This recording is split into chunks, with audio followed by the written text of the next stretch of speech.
Don't drag her down the aisle. She's just a wedding planner. Where is the bride? She's gone! The bride disappeared! No. Why is she walking down the aisle? If I don't, everything will fall apart. The young woman stood still, holding the white veil tightly, because just minutes earlier, the bride had vanished without a trace. No one in that room realized that a desperate decision to save the ceremony from collapse had just made Lethabo the legal wife of the most powerful billionaire in the city. Where are you watching from? Drop your city in the comments before the story begins. Don't touch that veil. You're not the bride. The voice cut sharply through the grand ballroom, slicing the silence like glass. Lethabo Nkomo froze where she stood, her fingers still holding the delicate white veil that had just been placed in her hands. The crystal chandeliers above reflected soft golden light across polished marble floors, while hundreds of elegantly dressed guests turned toward her at the same moment. No one spoke. No one moved, because everyone in that room knew something had gone terribly wrong. The bride was gone, not late, not delayed, gone. Where is she? Someone whispered near the front row. I saw her 10 minutes ago, another voice murmured. This is a disaster. The whisper spread quickly, like wind through dry leaves, filling the luxurious Aurora Crown Hotel ballroom with tension that no amount of decoration could hide. Lethabo lowered her hands slowly. I didn't take it, she said, her voice calm but firm. No one answered her, because at that moment she was no longer just a wedding planner.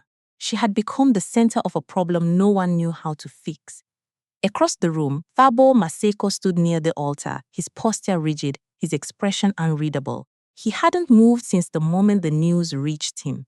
The bride isn't coming back, his best man whispered urgently. Thabo didn't respond.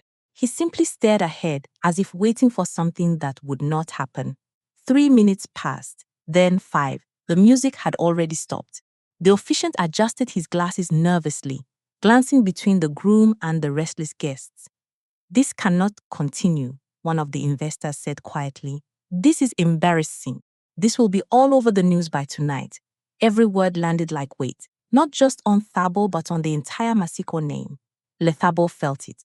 Not because she belonged to that world, but because she understood, but because she understood meant to watch something you built collapse in front of people who were waiting for you to fail. She had seen it before, just not like this. Her assistant Zinzi rushed to her side. What do we do? She whispered. Lethabo didn't answer immediately. Instead, she looked at the empty aisle, the untouched flowers, the perfectly arranged chairs. Everything was ready, except the one person who mattered. If we stop now, Zinzi continued, this wedding becomes a scandal. And if we continue, Zinzi hesitated. There's no bride. That was the truth. Simple, unavoidable. Lethabo took a slow breath, then another. Her mind didn't race, it focused, because in her world panic never solved anything. Only decisions did. She looked toward the altar again, toward Thabo. For the first time, their eyes met. There was no conversation, no signal, just a shared understanding of what was about to be lost. Everything. Lethabo stepped forward, one step, then another. Zinzi grabbed her wrist. Wait, what are you doing? Lethabo gently pulled free. I'm finishing the ceremony. Zinzi's eyes widened. Are you out of your mind? Maybe, but this is bigger than me. What do you mean? Lethabo didn't answer, because she already knew. This wasn't about replacing someone. It wasn't about pretending. It was about saving something that was about to break beyond repair. She walked down aisle, slowly, steadily. Every step echoed in the silent room. Gasps followed her. Confusion, shock, disbelief.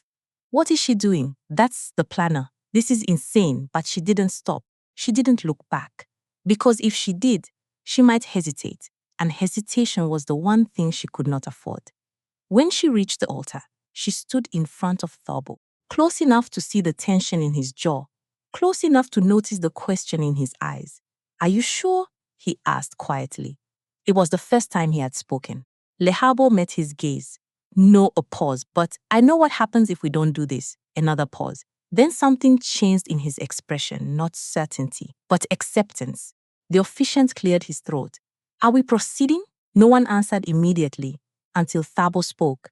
Yes, one word, but it shifted everything. The ceremony resumed. Not perfectly, not traditionally, but it continued. Vows were spoken. Words that were never meant for this moment, yet somehow felt real. Hands were held. A ring was placed. And in front of hundreds of witnesses, a decision made in desperation became something official, something irreversible. When it ended, silence returned. But it was different now, heavier, full of meaning no one had expected. Lethabo stepped back. Her role was done, or so she thought, because as she turned to leave, a voice stopped her. Wait, Solomon Maseko. His presence alone commanded attention. He looked at her, long, carefully, then said the words that changed everything again. You don't get to walk away from this. The room held its breath, because everyone suddenly realized this was no longer just a wedding. This was the beginning of something no one could control. You don't get to walk away from this. Solomon Maseko's voice didn't need to be loud to command the entire room. Lethabo stopped mid-step. Her hand still lightly held the edge of her dress. Her breath steady, but something inside her tightened. She turned slowly. The ballroom felt different now. The ceremony had ended, but the tension had only just begun. Guests who had been whispering minutes ago were now completely silent, because this was no longer about a missing bride. This was about consequences. You heard me? Solomon continued, his eyes fixed on her. You stood at that altar. You took those vows. A pause. In front of witnesses, the weight of his words settled heavily across the room. Lesabo didn't respond immediately, not because she didn't understand, but because she understood too well. I stepped in to prevent a collapse, she said finally, her voice calm but firm.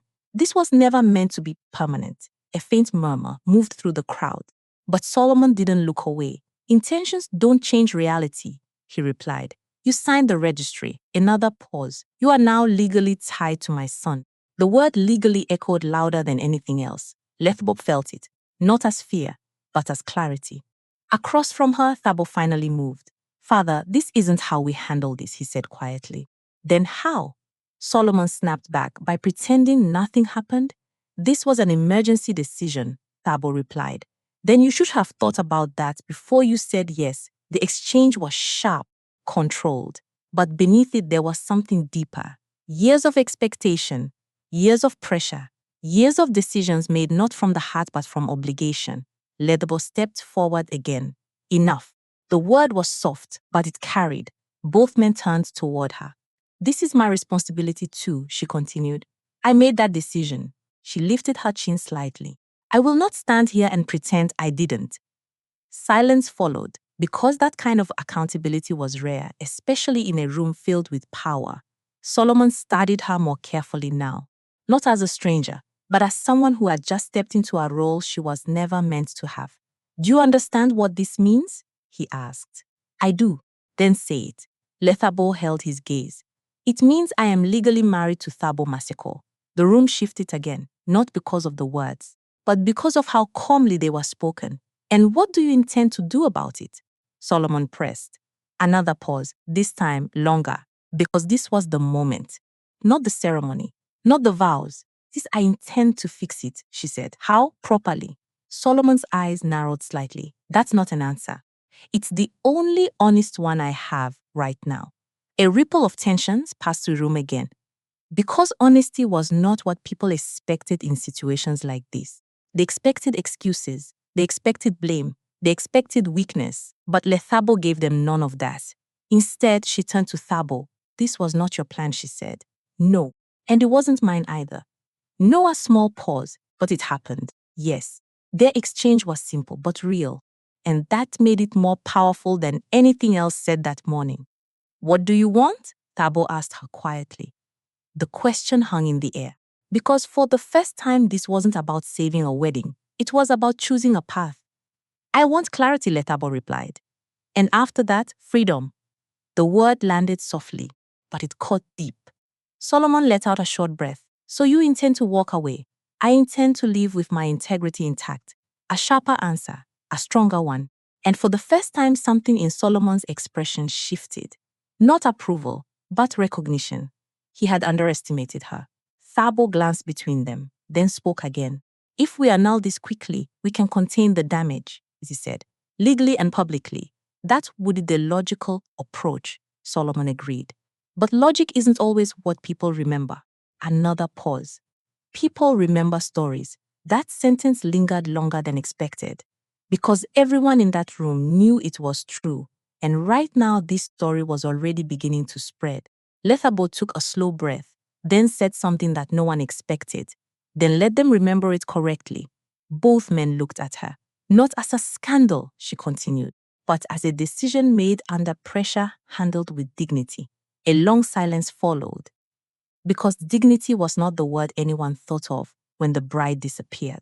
But somehow she was making it possible. How? Thabo asked again, this time more quietly. Lethabo met his gaze. Give me time. How much? 1 day. Solomon scoffed lightly. You think you can fix this in 1 day? No. She shook her head. I think I can choose the right direction in 1 day. Another silence. He studied her again, longer this time.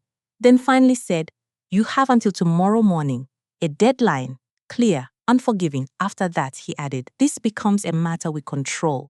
Lethabo nodded once. That's fair. Not because it was easy, but because she understood the stakes. Thabo stepped closer to her. Do you need anything? He asked. She hesitated for a brief second, then answered, no, a pause. Just space. He nodded slowly. Then you have it. Lethabo turned again. This time no one stopped her. She walked down the aisle, not as a planner, not as a bride, but as someone who had just stepped into a life she never asked for and now had to decide what to do with it. Behind her, the ballroom remained silent because everyone knew the real story had only just begun. You think this is just about a contract? The voice came from behind her. Lesabo had just stepped out of the Aurora Crown Hotel, the morning sun reflecting off the glass facade. When she stopped, she didn't turn immediately because she already knew who it was. Thabo Maseko. I think this is about consequences, she replied calmly. Only then did she turn to face him. He stood a few steps away, his suit still perfectly pressed, but something in his expression had shifted.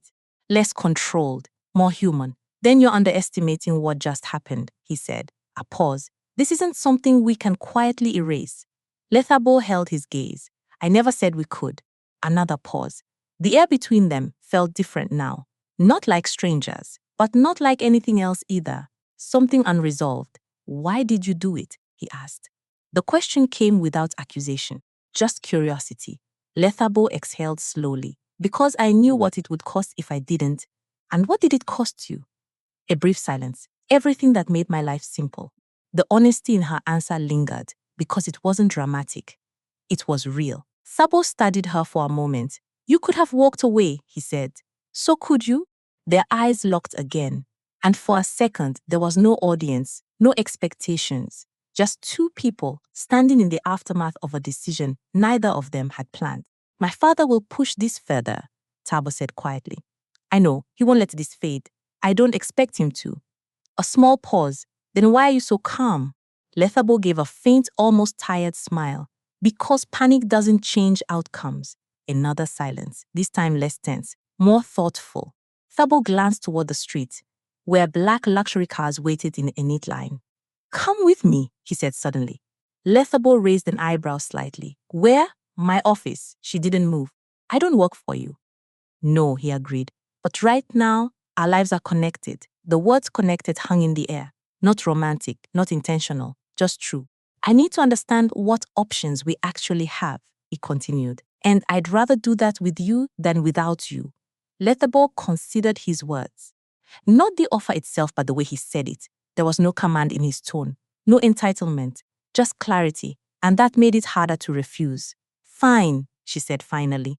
But this doesn't change anything. It doesn't have to. They walked toward the car together.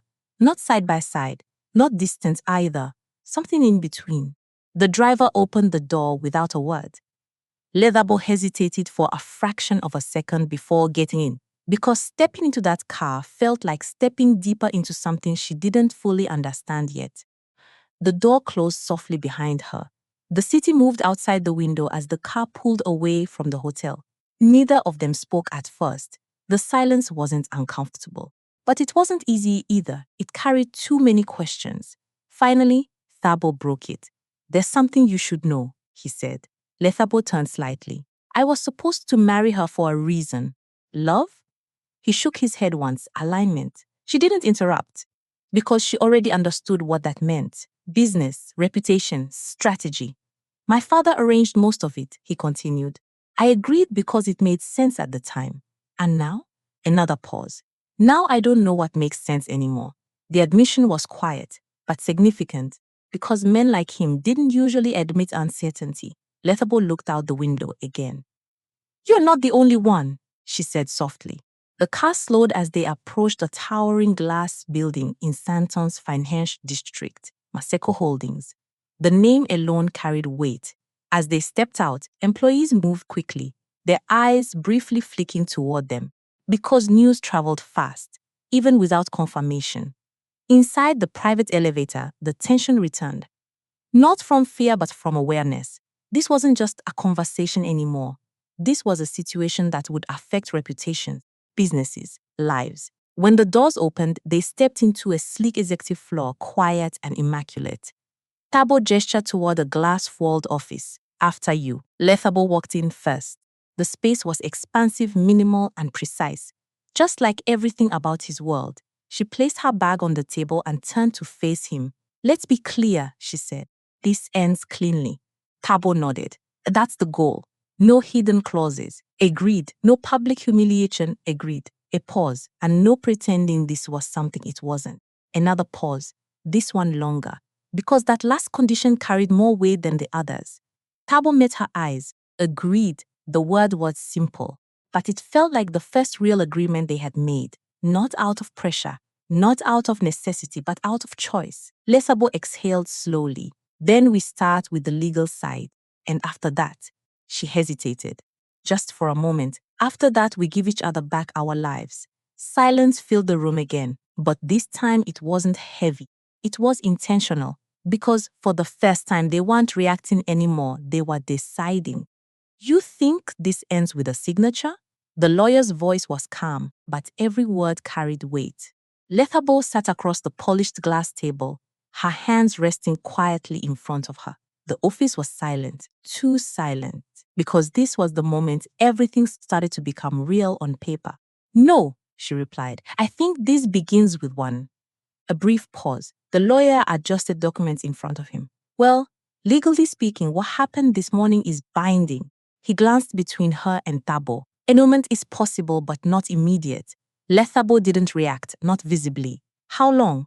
Thabo asked. "Minimum 30 days, the lawyer answered. The number settled into the room like something heavier than expected. 30 days. Not a moment. Not a mistake. A period of time. "That's not ideal," Thabo said. "No," the lawyer agreed. "But it's reality." Silence followed, because reality didn't ask for permission, it simply existed. Lethabo leaned back slightly. "So for 30 days we remain married." The lawyer nodded once. "Yes." Another pause. "And publicly?" she asked. He hesitated. "That depends on how you choose to present it." Thabo exhaled slowly. "My father will not keep this private." "No," Lethabo said softly. "He won't." A small moment passed between them, not conflict, understanding. "So what are our options?" Thabo asked. The lawyer folded his hands. "You can deny it, which will create speculation. You can confirm it, which will create attention. Or," he paused deliberately, "you can control the narrative." That sentence lingered longer than the others, because it wasn't just legal advice, it was strategy. Lethbo's eyes sharpened slightly. "How?" The lawyer looked at her directly. "By deciding what this story means before anyone else does." Silence again. But this time it wasn't uncertain, it was focused. Thabo turned toward her. "This affects you more than me," he said quietly. Lethabo raised an eyebrow slightly. "How you didn't choose this life?" She held his gaze. "And you think you did?" A pause, because that question didn't have a simple answer. The lawyer cleared his throat. "If I may," both of them looked at him. "There's another factor you need to consider." "What?" Thabo asked. "Reputation alignment." Lethabo's expression didn't change, but her attention sharpened. "Explain," the lawyer nodded. "Your companies, your partnerships, your public image." He gestured lightly between them. This union, even temporary, sends a message. What kind of message? Lethabo asked. That depends on how people interpret it. Another pause. But in high society, he leaned back slightly. People rarely assume accidents. The implication was clear. They would assume intention, strategy, meaning, even if none of it was true. Lethabo exhaled slowly. So no matter what we say, people will create their own version. Yes, the lawyer said simply. That's unavoidable. The room fell quiet again, but something had shifted. This was no longer just about ending a mistake. It was about managing its impact.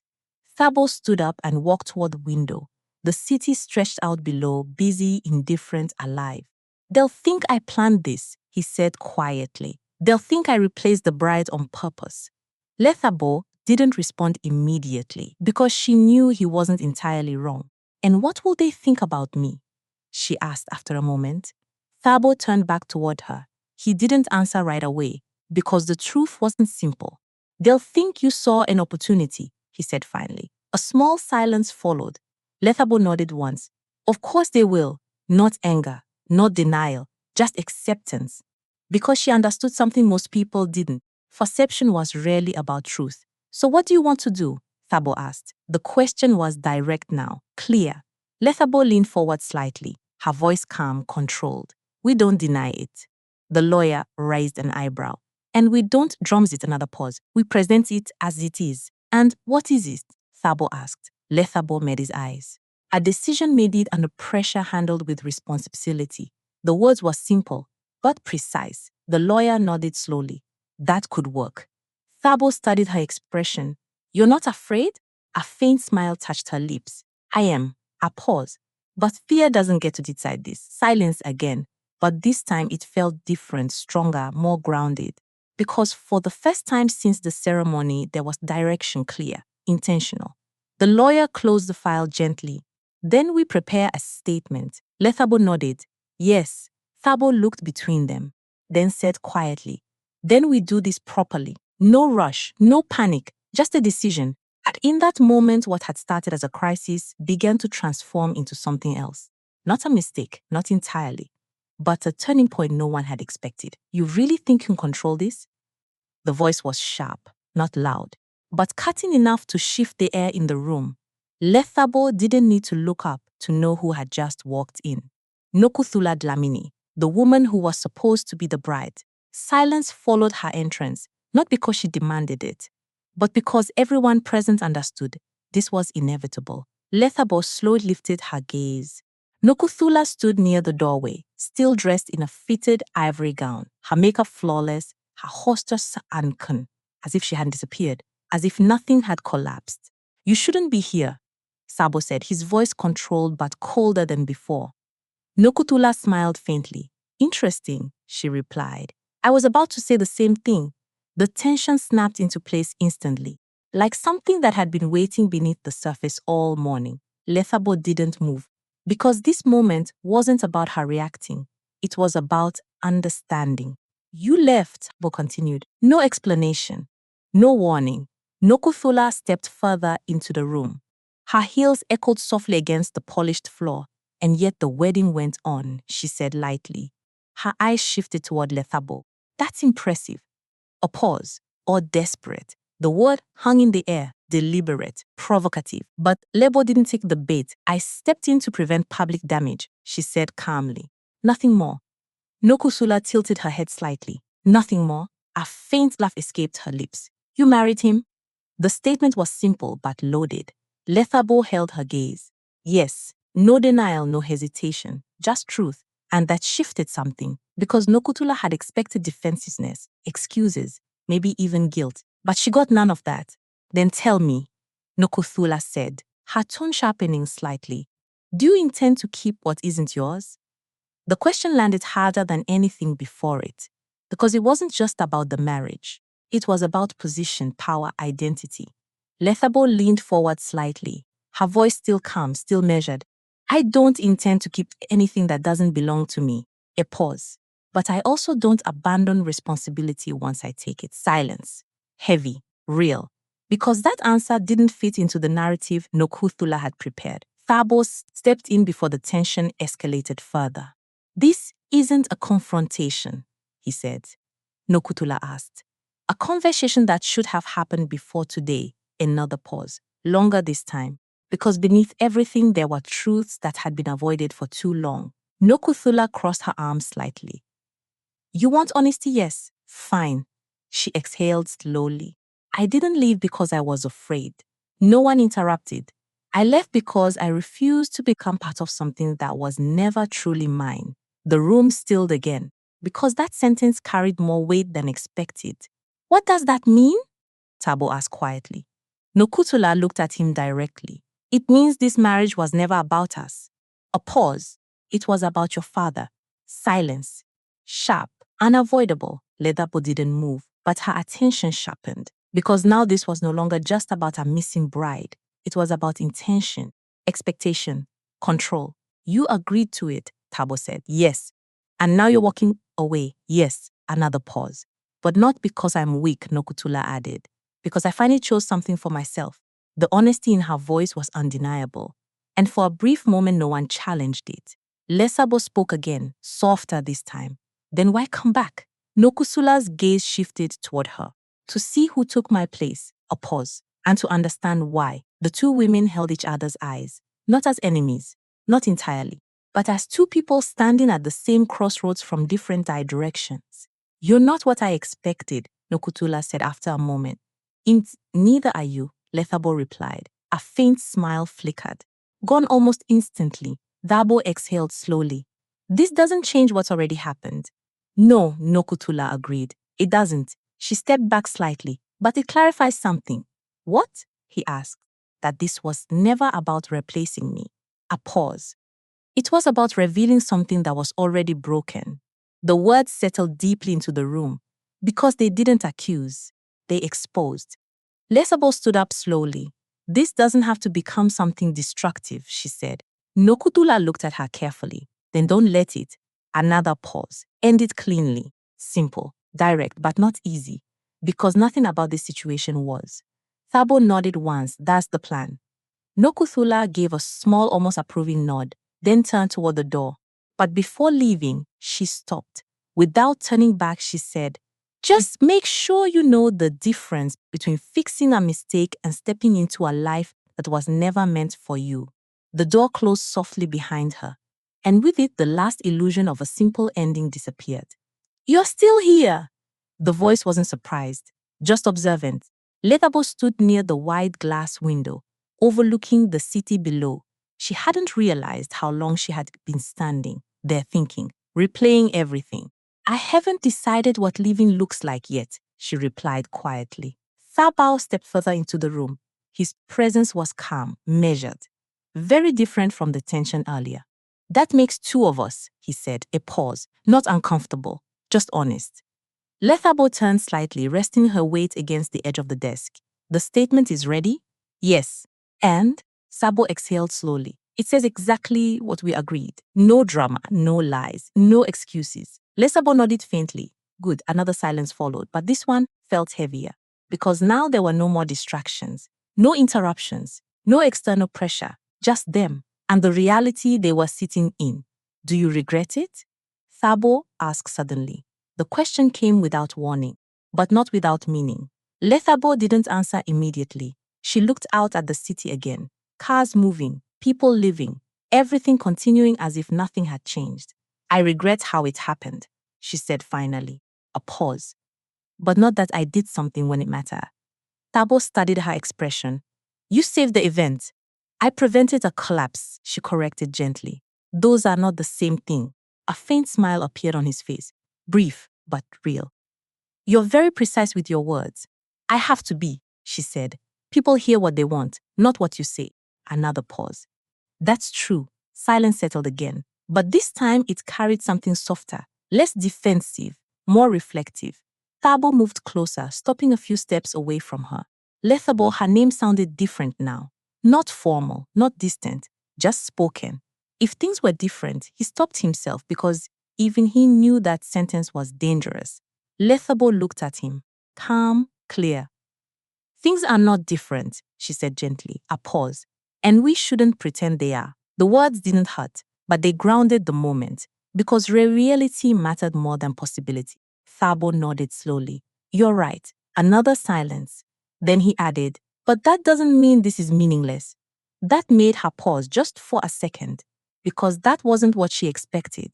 What do you mean? She asked. Thabo took a breath. I mean, sometimes the way something begins doesn't define what it becomes. The sentence stayed in the air, quiet but significant. Thabo held his gaze. You're talking about a situation, she said carefully. Not a relationship. Another pause. Longer this time. Thabo didn't answer immediately, because the truth wasn't simple anymore. I'm talking about both, he said finally. The honesty in his voice was undeniable, and that changed the atmosphere again, not dramatically, but enough, because now there was something else present, something neither of them had planned, something neither of them had asked for, and yet it was there. Lethabo straightened slightly, her voice calm again. We have 30 days. A pause.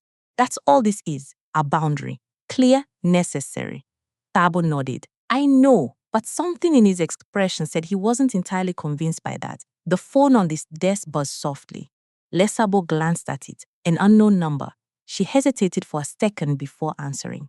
Hello, her expression changed almost instantly, not dramatically. But enough. Yes, I understand, she said quietly. A pause. I'll handle it. She ended the call slowly. Thabo watched her carefully. What is it? Lethabo looked up at him, her voice still calm, but firmer now. Your father, a pause. He's already made his move. The tension returned, not explosive, but sharp. What did he do? Lethabo held his gaze. He's invited the press. Silence, heavy, immediate. For when? She didn't look away. Today, another pause. At 3 p.m., the number landed like a countdown, because now this wasn't just something they could manage privately anymore. This was about to become public, very public. Thabo exhaled slowly. Of course he did, not anger, not surprise, just recognition, because this was exactly how his father operated. Control, narrative, power. Lethabo stepped away from the desk. So now we don't just decide what this means to us, a pause. We decide what it means to everyone else. Thabo met her eyes, and we do it together. Not a question, a statement. Lethabo considered it, just for a moment, then nodded once. Yes, simple, clear, and in that moment, the line between obligation and choice became harder to see. Smile. The instruction was quiet, but firm. Lethabo stood at the entrance of the grand press hall, her hands resting lightly at her side. She didn't move immediately, because she knew once she stepped forward, nothing would be private anymore. I don't fake things, she replied softly. Thabo stood beside her, close enough to be seen together, but not touching. Then don't fake it, he said. Just don't let them see uncertainty. A pause, because uncertainty was exactly what she felt. The doors opened, and the noise hit instantly. Cameras, voices, questions layered over each other. The room was already full, waiting, watching, judging. Lethabo stepped forward, one step, then another, her posture straight, her expression calm, controlled, even if her heart wasn't. Flash, flash, flash! The lights came in waves, blinding for a second, then gone, back again. Mr. Lamini, is the marriage real? Who is she? Was this planned? Where is the original bride? The questions collided in the air, relentless, sharp. But Levo didn't react. Not yet, because this moment required precision. Thabo stepped forward first, his voice steady. This morning, an unexpected situation occurred. A pause. But it was handled responsibly. The words were exactly what they had prepared. No more, no less. And the marriage, a reporter pressed. Thabo didn't hesitate. It is legally valid. The room shifted instantly, the energy changed, because confirmation was always louder than speculation. Lethabo stepped forward beside him, not behind, not hidden, equal, her voice calm, clear. I stepped in to prevent public damage to an event that involved hundreds of people, contracts, and reputations. A pause. I did not step in for personal gain. Silence followed her words, brief, but noticeable, because she didn't sound defensive. She sounded certain. And now, another voice called out, what happens next? Lethabo held the room with her gaze. We honor what has been done, and we handle the consequence with integrity. The sentence landed, clean, controlled, unexpectedly powerful. Thabo glanced at her for a brief sec, not long enough for cameras to fully capture. but enough to acknowledge she had just shifted the narrative. Another reporter leaned forward. Are you saying this marriage will continue?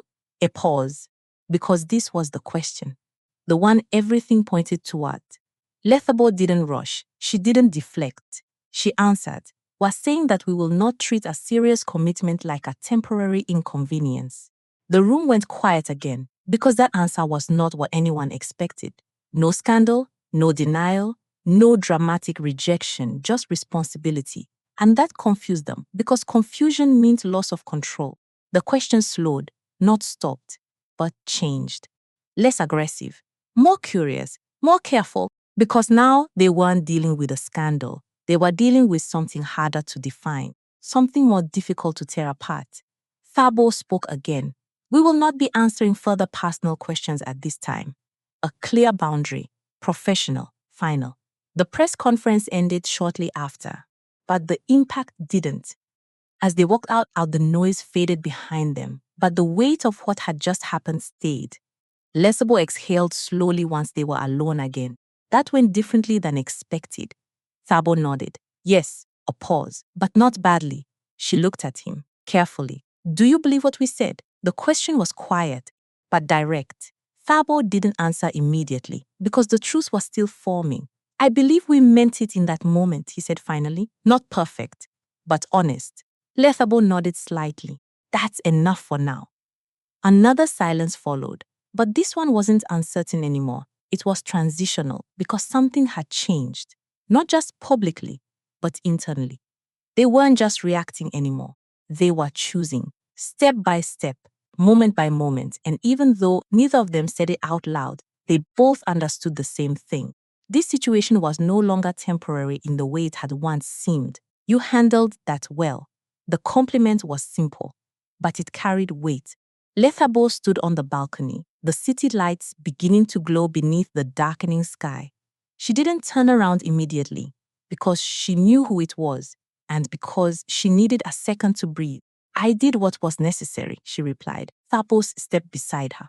Not too close, not distant either, just present. That's not the same thing, he said quietly. A pause. You didn't just manage the situation. You changed it. Lethabo finally turned to look at him, her expression calm, but softer than before. Only because there was something worth protecting, she said. The words stayed between them, not loud, but real. Because now they weren't talking about the press or the contract or the expectation. They were talking about something else, something neither of them had planned. You're leaving tomorrow, Thabo said. Not a question, a statement. Lethabo nodded. Yes, no hesitation, no uncertainty, just clarity. Everything is arranged, she continued. The legal process will proceed as agreed. A pause and your father will have nothing to challenge. Tapo exhaled slowly. That sounds very final. It is, she said. Another pause, because finality always felt heavier when spoken out loud. Tabo looked out at the city, then back at her. What if I don't want it to be? The question landed softly, but deeply, because it wasn't about the arrangement anymore. It was about choice. Lethabo held his gaze, carefully. Then you need to understand what you're asking, she said. A pause. This didn't begin as something real. Another pause. And real things require more than a moment. The honesty in her voice was steady, unshaken, because she wasn't protecting herself from him. She was protecting the truth of the situation. Thabo nodded slowly. I know, but something in his expression said he wasn't letting go of the possibility. Not yet. I'm not asking for an answer right now, he added. Good, she said gently, because I wouldn't give one. A faint smile appeared, brief but genuine. Silence followed. But this time it wasn't heavy, it wasn't uncertain, it was something else. Something quieter, something steadier. Lethabo, Thabo said after a moment. If this ends tomorrow, he paused, because the words mattered. I want you to know something. She waited, not rushing him, not interrupting. I don't see this as a mistake. The sentence settled between them, clear, simple, but deeply meaningful because it reframed everything. Lethabo looked at him for a long moment, then nodded slightly. Neither do I. No elaboration, no explanation, just truth. And sometimes that was enough.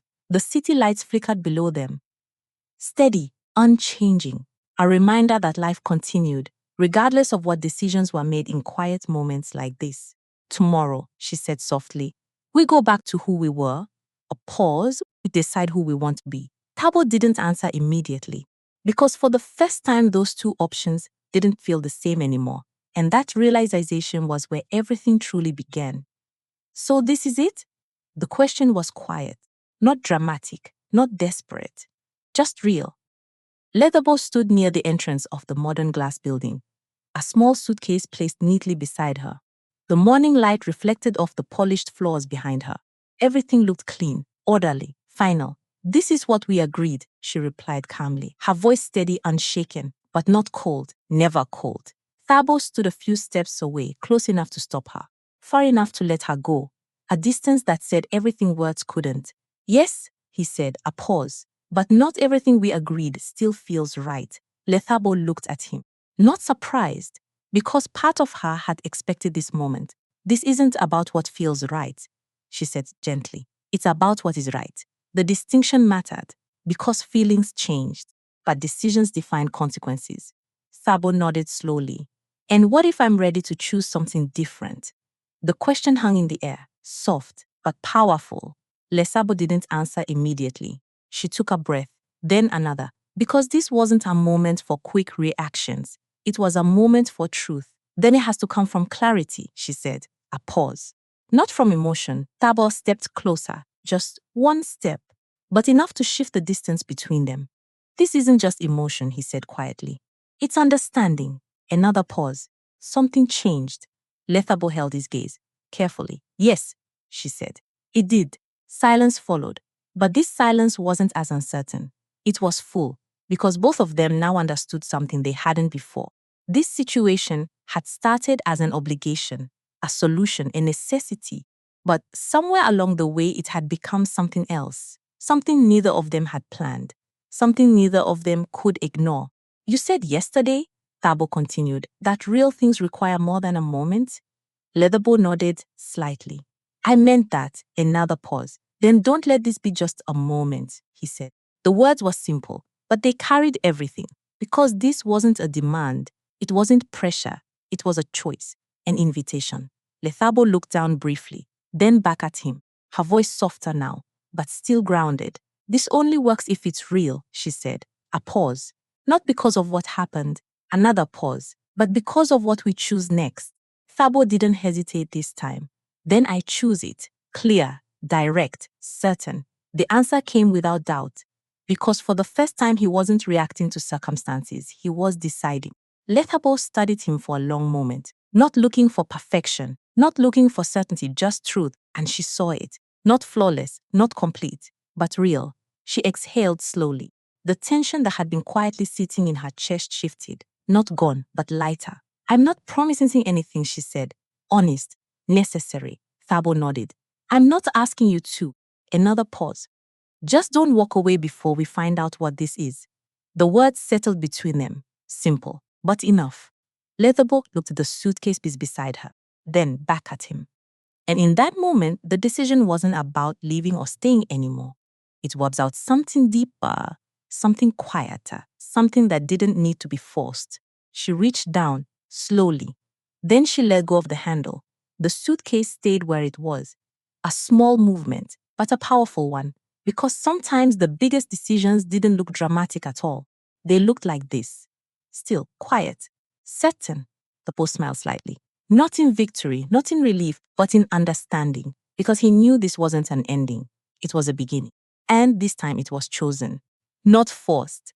That evening there were no fireworks, no dazzling stage lights, yet it became the most genuine moment of Lethabow's life. She was no longer the wedding planner standing behind the scenes, controlling every detail, but a woman standing at the center, not because of circumstance, but because of choice. Thabo didn't try to prove he was a perfect man. He simply held her hand in front of his family, in front of those who had once doubted her, and said, she doesn't have to become someone else to deserve standing here. Solomon, the man who once believed reputation was everything, walked up to Lethabo and apologized for the first time. Not because he was convinced by the story, but because he finally realized There are values that cannot be measured by money. Golden Promise Events later became one of the most trusted event planning companies, not because of its scales, but because of the integrity and strength of the woman who built it. And Lethabo understood happiness doesn't come from being chosen, but from never losing yourself while waiting for someone to choose you. This story is not only about love, but also about value of a woman when she stands before difficult choices. Lethabo did not win because she met a wealthy man. She won because she never traded her self-respect for the illusion of security. Throughout her journey, she held firmly to one principle. If you have to become someone else to be accepted, then that acceptance has no real meaning. Thabo was not a perfect man either. But what made him worthy was not his wealth or status. It was the moment he chose to stand for what was right, even when it could cost him everything. This story reminds us that a healthy relationship is not built on one person's sacrifice, but on mutual respect from both sides. And sometimes walking away at the right moment is not failure. It is the only way for others to recognize your true worth. No one has the right to define your value except you.